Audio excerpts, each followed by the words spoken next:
Dans cette série de tutoriels, on voit comment créer les animations de notre personnage pour que notre personnage puisse monter, descendre, aller à gauche et à droite. On a déjà une vidéo de fait sur la création des animations. Donc, les animations qu'on voit ici ont été créées dans la vidéo 1. Et c'est montrer comment utiliser les sprites qu'on a ici pour créer ces animations-là.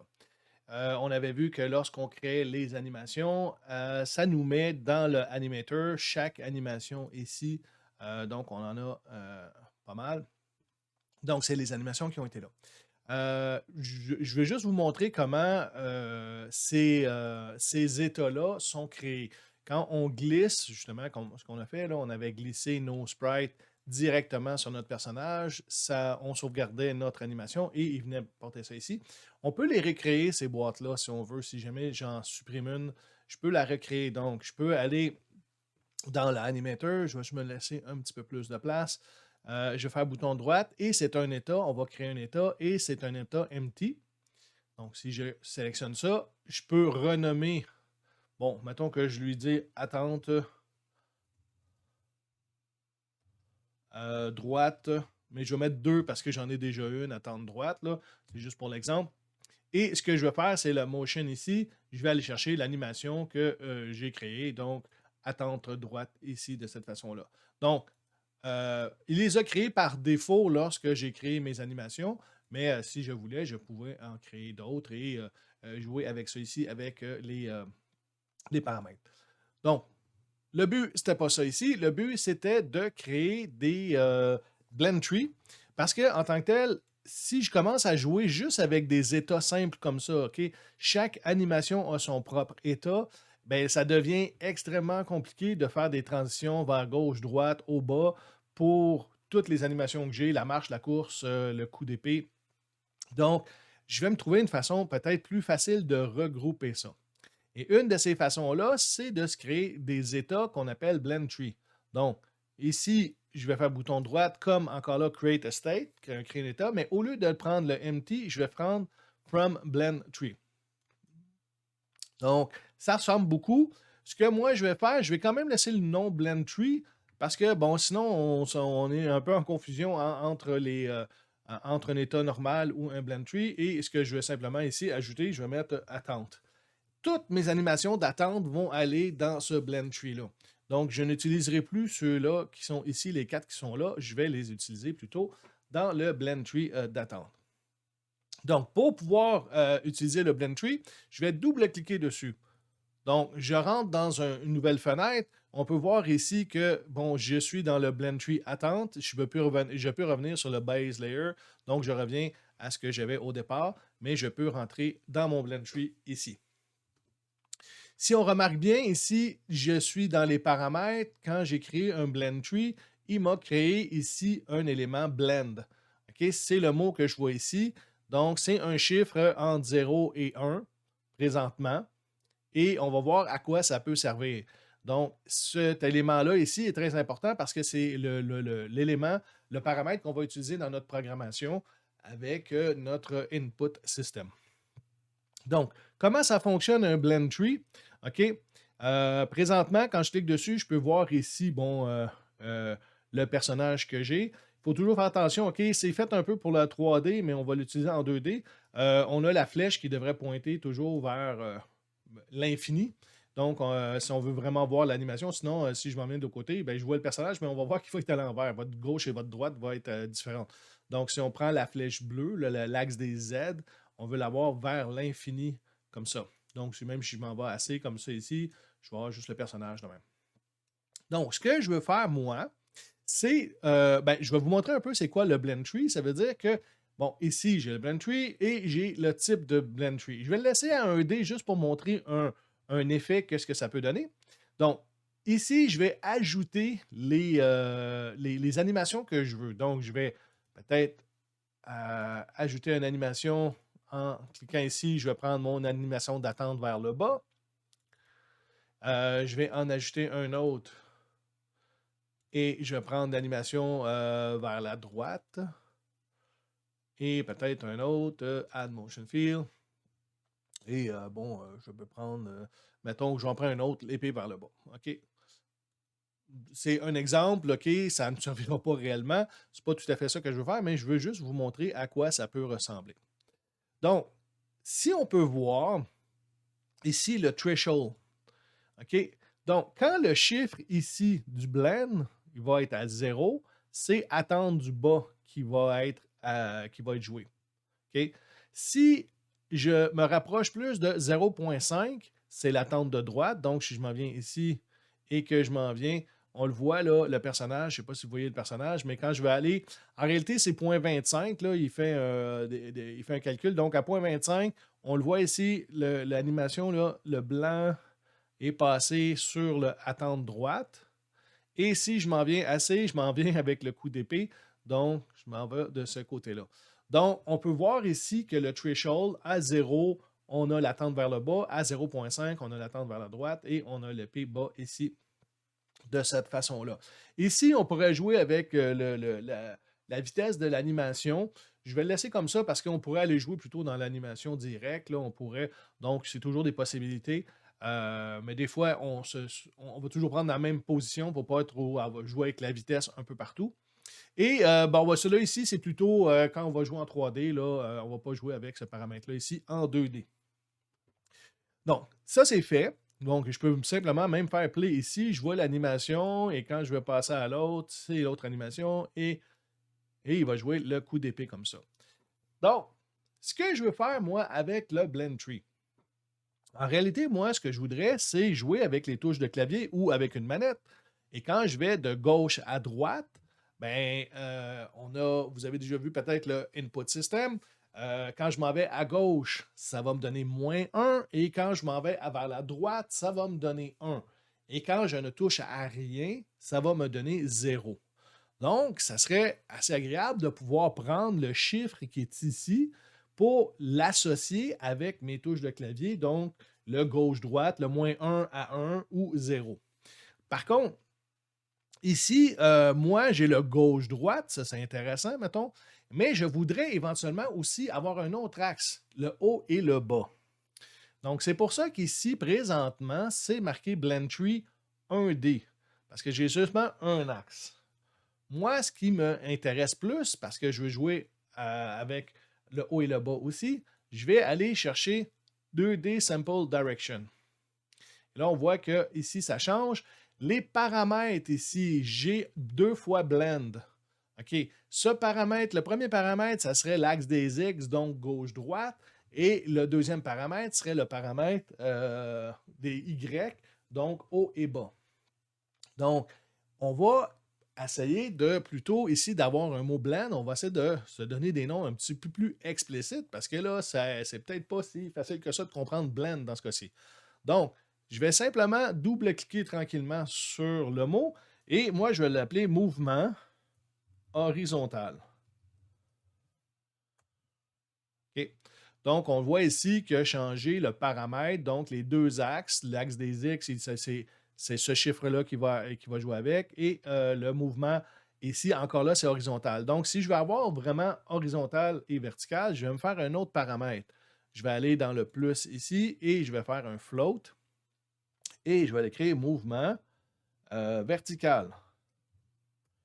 Donc, dans ma programmation, quand je vais jouer avec les touches de clavier ou avec la manette, avec le stick de la manette, en fin de compte, je vais pouvoir aller porter les chiffres ici entre -1 et 1 et entre -1 aussi et 1 pour la haut et bas. Donc, ici, ce que ça a donné en réalité, c'est que j'ai toujours le mouvement, bon, si je l'agrandirais assez, c'est le mouvement horizontal. Moi, ce que j'aimerais, c'est avoir les deux axes, donc c'est mouvement horizontal et ici, je vais aller chercher le mouvement vertical. Et là, on voit qu'on apparaît ici deux paramètres ici qu'on peut jouer avec. Parfait. J'ai déjà mis bon, des éléments. Je vais enlever simplement bon, mon épée de bas parce que bon, ça n'a pas de bon sens. Là. Je veux simplement enlever ça ici. Donc, moi, j'ai la tente vers le bas, j'ai la tente vers la droite. Je vais aussi en rajouter deux autres. OK? Donc, je vais faire Add Field. Donc, je vais faire la tente vers la gauche et aussi Add Motion Fill, l'attente vers le haut. Donc là, j'en ai 4. J'ai 4 possibilités que je vais pouvoir jouer avec. Par contre, moi, ce que j'aimerais bien, je vais juste simplement prendre lui et le ramener aussi avec le bas. Le bas, le haut, le droite, le gauche. Donc, il faut essayer de comprendre comment mes touches de clavier vont fonctionner. Quand est-ce que je veux que l'attente vers le bas apparaisse? Quelles sont les positions X, Y de soit ma manette, donc le joystick de ma manette, ou des touches de mon clavier? Donc, moi, je veux que lorsque je m'en viens vers le bas en position Y, je veux ici que ça soit -1. Quand on va vers le bas avec la manette ou les touches W, A, S, D ou les flèches du clavier, quand je fais le bas, ça va me donner -1.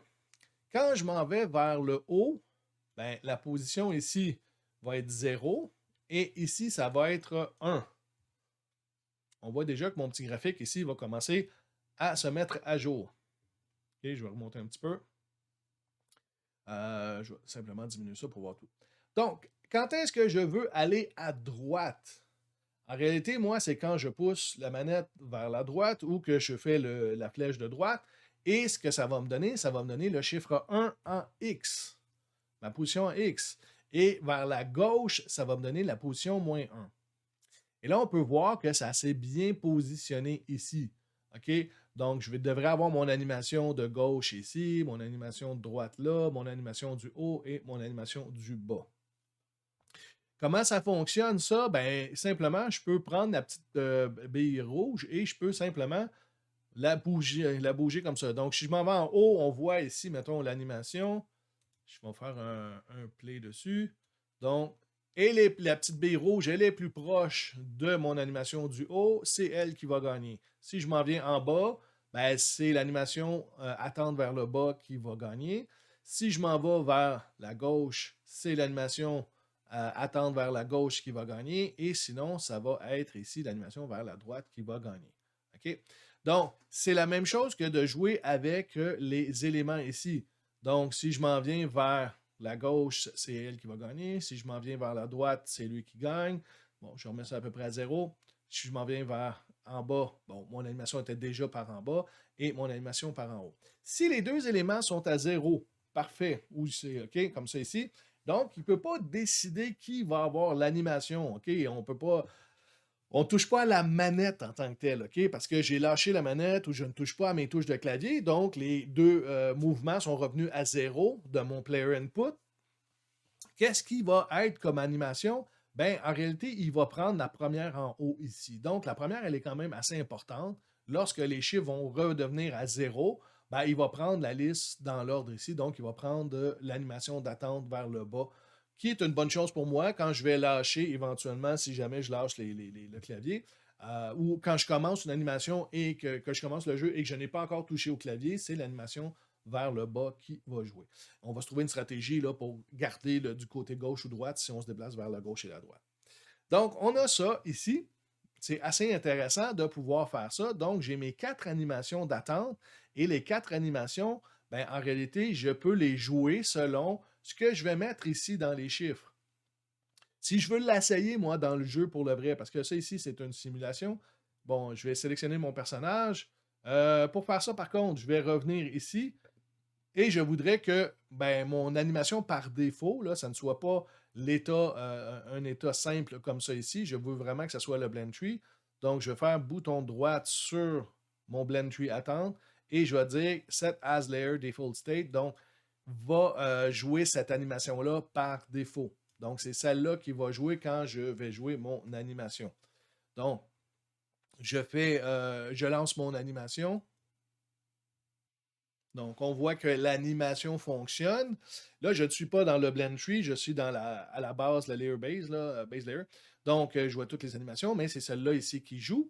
Et ce que simplement je peux faire, c'est dans mes paramètres, je peux l'essayer. Si je mets -1 ici, ben, en fin de compte, le blend tree a fonctionné. Si je double-clique dessus, on le voit que le mouvement est rendu à -1 parce que je l'ai changé ici. Si je mets 1, ça fonctionne parce qu'on voit que, bon, le chiffre des paramètres a changé et c'est venu ici. Je peux toujours ramener ça à 0 et si je fais ici 1, il va aller vers le haut et si je fais moins 1, si je vais moins 1 ici, ben, il va aller vers le bas. Donc, ça fonctionne. Mon animation fonctionne. Je peux vraiment jouer avec les chiffres ici. Ces deux chiffres-là vont embarquer. Donc, c'est parfait. J'ai mon animation pour l'attente. Donc, ce qu'on peut réaliser en tant que tel, c'est que ces 4 animations d'attente-là, j'en ai plus besoin. Les états seuls des animations, j'en ai plus besoin. J'ai un blend tree qui va me permettre de pouvoir donner les chiffres selon ce que la manette va faire. Donc, ces 4 animations-là, je ne les veux plus. En réalité, ce que je fais faire, c'est que je n'ai pas besoin de tous ces états-là. Tous ces états-là ici, je vais simplement les encadrer et je ne les veux plus. OK, faire attention de ne pas enlever le exit et les autres. Là. Donc, j'ai simplement enlevé tous ces états-là. Et ce que je vais faire, c'est la même chose. OK? Je vais faire un bouton de droite ici. Je vais faire Create State. Je vais dire que je vais faire un Blend Tree. Ce Blend Tree-là, mettons que je fais la marche. Bon, je vais faire Blend Tree ici. Je vais le renommer marche pour ne pas me tromper parce que je vais en avoir quand même quelques-unes. Donc, j'ai mon Blend Tree marche ici. Je double-clique sur le Blend Tree marche. Ce que je veux faire, moi, c'est lorsque je sélectionne Blend Tree ici, mon inspecteur va changer. Ce n'est pas en 1D, mais en 2D que je veux. Les paramètres, il faut toujours penser à les changer parce que lui, il va toujours mettre le mouvement horizontal parfait pour l'axe des X, mais pour l'axe des Y, il faut que j'aille vraiment chercher le mouvement vertical pour me donner 2 axes ici, pour que je puisse jouer avec les 2 axes. Ensuite de ça, je dois mettre les animations. Donc, Add Motion, je m'en viens ici, je lui dis que c'est la marche. Je vais toujours prendre la même séquence. Donc, j'avais commencé vers la marche vers le bas pour toujours avoir pour que j'ai les mêmes chiffres un peu partout, pour ne pas me tromper. Donc, ici, dans le deuxième, j'avais la marche vers le haut. Ensuite de ça, j'ai la marche vers la droite. Et j'ai la marche vers la gauche ici, de cette manière-là. Donc, encore là, je dois remettre les chiffres. OK? Donc, si je veux aller vers le bas, c'est sur l'axe des Y, de bas en haut, et c'est moins 1. Quand je veux aller vers le haut, c'est 1 que je veux avoir comme chiffre. Et si je suis à 0, ben, ça veut dire que je suis revenu au milieu. Donc, ici, pour la droite, quand je veux m'en aller sur l'axe des X, si je m'en vais vers la droite, c'est 1. Les manettes ou les touches de clavier vont me ramener 1. Et lorsque je veux m'en aller vers la gauche, c'est moins 1. Et je veux absolument rien, moi, dans la position Y ici. Donc, encore là, on peut regarder le personnage. Faites toujours attention que votre personnage ici, la flèche, soit toujours vers l'infini devant vous. Donc, de cette façon-là. Et ce que je peux simplement faire, c'est de faire jouer ça ici. Donc, là, je suis au milieu, il ne sait pas où aller, donc il va jouer vers le bas. C'est le premier qui joue. Si je m'en viens vers le haut, ben là, le personnage va marcher vers le haut. Si je m'en viens vers la gauche, il va marcher vers la gauche. Si je viens vers la droite, donc on comprend que de cette façon-là, je peux faire jouer vraiment toutes les animations avec les 4 animations avec seulement 2 mouvements ici. Donc, on a fait le mouvement pour la marche. Bien, on comprend le principe que ça va être la même chose pour la course, ça va être la même chose pour l'épée et ça va être la même chose pour le saut. OK? Donc, ce qu'on peut simplement faire, c'est de copier ça ici et de venir comme ça ici, le coller. À la place de marche 0, je pourrais utiliser course. OK? Donc, je vais simplement double-cliquer dessus et je sélectionne mon blend tree. Bon, comme les chiffres sont bien indiqués, ben, je vais simplement, au lieu de marche bas, je vais aller prendre ici course bas. Marche haut, à la place de marche haut, je vais prendre course haut. Au lieu de la droite, je vais faire une course droite. Et au lieu de la gauche, je vais faire une course gauche. Donc, ici, mes chiffres sont toujours bien. -1 quand je m'en viens en bas, 1 quand je m'en vais en haut. Sur l'axe des X, 1 c'est quand je vais à droite et -1 quand je vais à la gauche. Je peux toujours refaire une rotation ici, vérifier que ça fonctionne. Donc là, j'ai l'animation qui court. Si je m'en vais en haut, je cours par en haut, je cours vers la droite, la gauche ou je cours vers la droite de cette façon-là ici. Donc, OK, donc je peux ici remettre 0 et 0 si on veut. Et voilà. Donc, ça fonctionne. Encore là, pour la course, ben, je vais en accéléré, je vais simplement faire l'épée et le saut de la même façon. Je vais copier cet élément-là et je vais faire les changements dans le blend tree.